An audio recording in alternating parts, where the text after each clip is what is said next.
कारगिल युद्ध के बारे में कौन नहीं जानता। देश दुनिया के सबसे खतरनाक चुनौतीपूर्ण युद्धों में से एक कारगिल युद्ध भारत पाकिस्तान की सेना के मध्य वर्ष 1999 में लड़ा गया। दुनिया ने देखा कि हमारी बहादुर सेनाओं ने किस तरीके से पाकिस्तान के जो इरादे हैं वो तोड़े, हौसले पस्त किए, उनकी सेनाओं को मुंहतोड़ जवाब दिया। किस तरह से हमारी सेनाओं ने अति दुर्गम इलाकों में जाकर एक तरफ पाकिस्तान की जो सेना थी लगभग 17,000, 18,000, 19,000 जैसी ऊंचाइयों पर बैठी हुई, सुरक्षित चौकियों में बैठी हुई, दूसरी ओर हमारी सेना नीचे से चढ़कर उसको ऊपर जाना, बहुत तमाम के जो चैलेंज हैं, जो लड़ाई के अलावा और जो ऑब्स्टेकल चैलेंज हैं, चढ़ाई है, खड़ी चढ़ाई, बहुत दूसरी जो कठिन बाधाएं हैं उनको पार करके ऊपर पहुंचना, 17,000, 16,000 फीट की ऊंचाई पर पहुंचना। उसके बाद वहां मौजूद -25, -30 यानी -25, 30 जैसे खतरनाक मौसम में, बर्फ के मौसम में जाकर ऊपर खुद को सर्वाइव करना। उसके बाद दुश्मन सेना को पूरी तरीके से मार भगाना। निश्चित तौर पर यह अति साहसी कार्य दुनिया में हमारी सेना ही कर सकती है, इसीलिए पूरी दुनिया में हमारी सेना ऐसे कामों के लिए जानी जाती है। लेकिन क्या आपको पता है कि कारगिल युद्ध क्यों हुआ? कारगिल युद्ध की जरूरत क्यों पड़ी?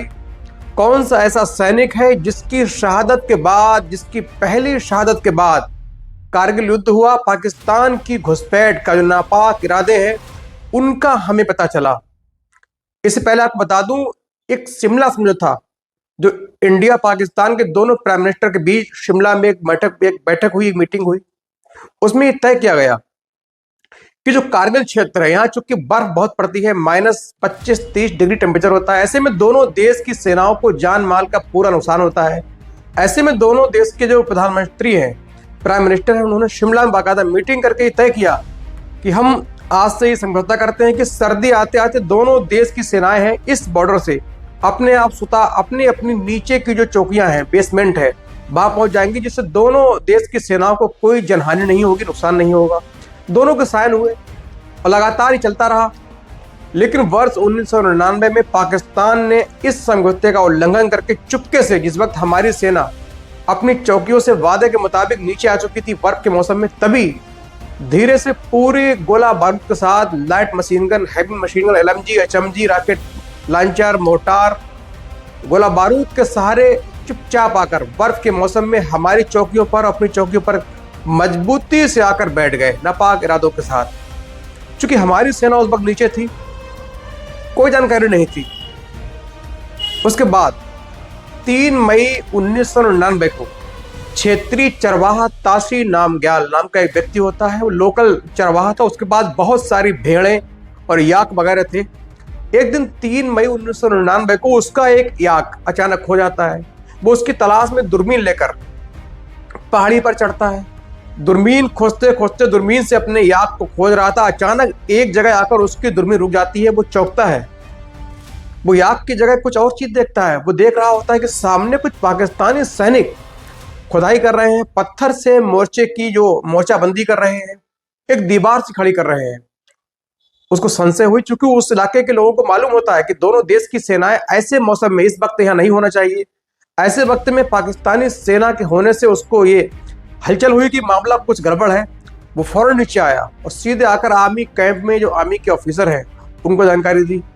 आर्मी के ऑफिसर ने सुनने के बाद उनके हौसले, उनकी जो होश है वो थोड़े उनके होश घबराए। उनको लगा कि ये मैं क्या सुन रहा हूं, लेकिन उन्होंने उसकी बात को हल्के में ना लेकर क्रॉस चेक करने का फैसला किया। उसके बाद उन्होंने उस वक्त वहां की 4 जेट रेजिमेंट जो काक्सर में थी, कारगिल क्षेत्र में थी, उसकी एक टीम के साथ एक ऑफिसर, बाकी 5 जवानों को पेट्रोल के तौर पर ये चेक करने भेजा कि इस जो गलड़िया है, जो चरवाहा है, इसकी बात में कितना सच है, कितना झूठ। उसके बाद 4 जेट रेजिमेंट की एक टीम गठित हुई जिसे कहते हैं पेट्रोल में एक लेफ्टिनेंट कैप्टन जिनका नाम था सौरभ कालिया। और आज की पूरी जो एपिसोड है इन्हीं सौरभ कालिया साहब के ऊपर है। सौरभ कालिया साहब ही जो ऐसे व्यक्ति थे जिनकी शहादत के बाद, उनके साथ 5 जवान और उनकी शहादत के बाद कारगिल युद्ध में घुसपैठ की हमें जानकारी हुई। उसके बाद कारगिल युद्ध हुआ। उसके बाद हमारी सेनाओं ने पूरी पाकिस्तानी सेना को खदेड़ दिया और फिर से अपनी चोटियों पर पुनः कब्जा कर लिया।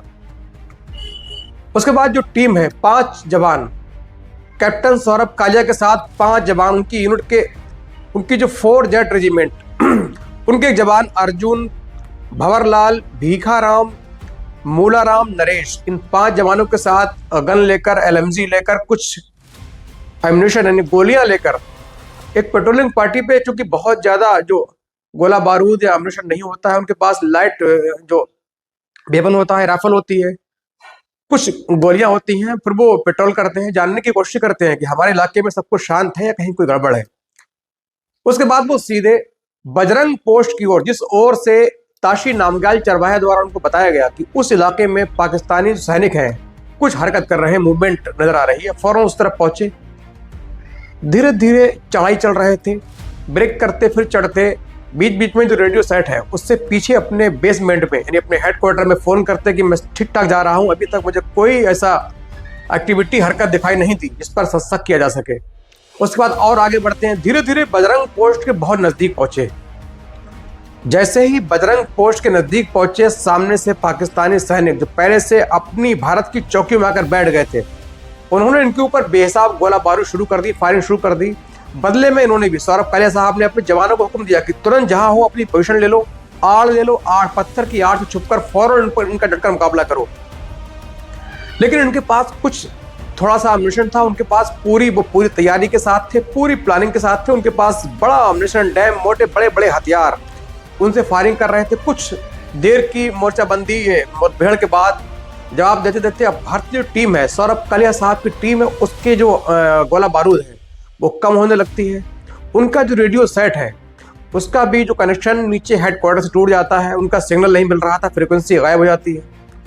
उसके बाद उन्होंने आखिरी गोली तक दुश्मन का डटकर मुकाबला किया। दुश्मन के मन की हिम्मत ना हुई कि इन 6 जवानों को छू भी सके, लेकिन गोलियां खत्म होने के बाद ये मजबूर हो जाते हैं। उसके बाद चारों ओर से पाकिस्तानी आर्मी इनको घेरती है, सरेंडर करने को कहती है। उसके बाद सीधे इनको पास आकर 6 के 6 जवानों को पकड़ लेती है, अपने साथ अपने देश की सीमा क्रॉस कर जाती है। फिर शुरू होता है ऐसा यातनाओं का दौर, ऐसे मुसीबत का दौर, ऐसा कृत, एक ऐसा दुर्दांत अपराध जिसकी पूरी दुनिया में चर्चा हुई, पूरी दुनिया के दिल दहले, लोगों के रोंगटे खड़े हुए। इनको पकड़ने के बाद इनको अंदर ले गए। इनसे भारतीय सेना के गुप्त ठिकाने हैं, सैन्य अड्डे हैं, अम्यूनिशन डैम के अड्डे हैं, जो नक्शा है उसके बारे में जानकारी चाहिए। लेकिन देशभक्त जवानों ने, मातृभूमि के लालों ने मुसीबत सहकर भी इन्होंने एक शब्द अपने मुंह से न निकाला।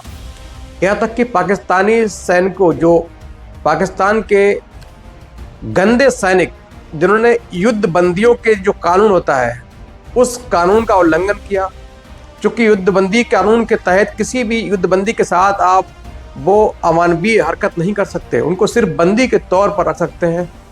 पाकिस्तान ने इस नियम का पूरी तौर से उल्लंघन किया और उसके जल्लाद सैनिकों ने भारतीय सैनिकों के साथ वो यातनाएं की जिनको सुनने के बाद शायद आपके भी रोंगटे खड़े हो जाए।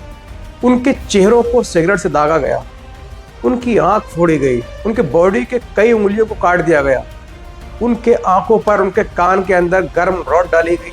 लेकिन फिर भी इन इंडियन सिपाहियों ने, भारत के लालों ने, इन शूरवीरों ने, शूरमाओं ने एक शब्द बोलना गवारा न किया। लगातार यातना सहते रहे। इधर भारत ने जब अपनी टीम से संपर्क करने की कोशिश की तो इनको संपर्क ना हुआ। इनको चिंता हुई, उन्होंने फौरन एक टीम और रवाना की। लेकिन कुछ दूरी पर जाने के बाद उन्होंने मालूम कर लिया कि पाकिस्तानी सेना पूरी तरीके से बैठी हुई है। उसके बाद सीधे तौर पर भारत के बड़े बड़े जनरल नेताओं के द्वारा ये मैसेज पाकिस्तान को भेजा गया कि हमारे जो सैनिक बंदी बनाए उनको छोड़ दे। लेकिन पाकिस्तान ने उनको छोड़ा नहीं, पूरे 22 दिनों तक यातनाएं देते रहे। लेकिन भारतीयों के मुंह से भारत के खिलाफ एक शब्द न उगलवा पाए। अंत में अति पीड़ा सहते हुए, मार सहते हुए, जुल्म बर्दाश्त करते हुए भारत के लालों ने, शूरवीरों ने हंसते हंसते अपने प्राणों की भारत के लिए आहुति दे दी। लेकिन बदले नहीं, वीर गति को प्राप्त हुए शहीद हो गए। पाकिस्तान ने अंतर्राष्ट्रीय दबाव के बाद, भारत ने अंतर्राष्ट्रीय जो मीडिया है, अंतर्राष्ट्रीय कोर्ट है, अंतर्राष्ट्रीय जो मानवाधिकार संघ है, उस पर कंप्लेंट की, शिकायत की। उसका पूरा प्रेशर होने के बाद पूरे 22 दिन के बाद 14 मई को इनको पकड़ा था। उसके बाद 7 जून को इनको पाकिस्तान ने भारत के हवाले किया। जैसे ही हवाले किया, उस वक्त कैप्टन कालिया साहब के और बाकी साथियों के जो शब्द थे उनको देखकर पूरी भारत में आग लग जाती। पूरे भारत में एक ये गुस्सा है उबाल पर आता है, लोग सड़कों पर आते हैं। पाकिस्तान द्वारा अमानवीय घटना होने के बाद पूरे देश का खून खौल उठा था। लोग ये मांग कर रहे थे कि पाकिस्तान को उसी भाषा में सबक सिखाया जाए। कैप्टन कालिया साहब की जो माँ है, उनको सूचना मिली चिट्ठी द्वारा कि उनकी बेटा है युद्धबंदी हो चुका है, लेकिन उसके बाद जब शहीद हुए तो उनको अखबार द्वारा सूचना मिली।